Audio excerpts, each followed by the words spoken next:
few days later, I think, or maybe within a week, they move it to 30 million, which he then rejects. And then it seems like went a little bit radio silent from that point. And then sometime in the last week and a half, Brian Kelly's representation wanted LSU to submit a letter by this past Monday, which that would have been the 10th. They wanted a letter by the 10th saying that LSU would agree to pay out the entirety of the buyout, which they agreed to in the contract.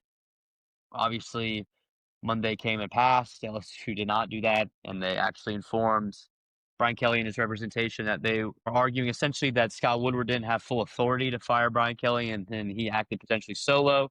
And now they're going to refire him, but this time with cause, depending on what of the 14 points in his contract that could potentially mean. And then obviously Brian Kelly and his legal team have brought this lawsuit forward against LSU.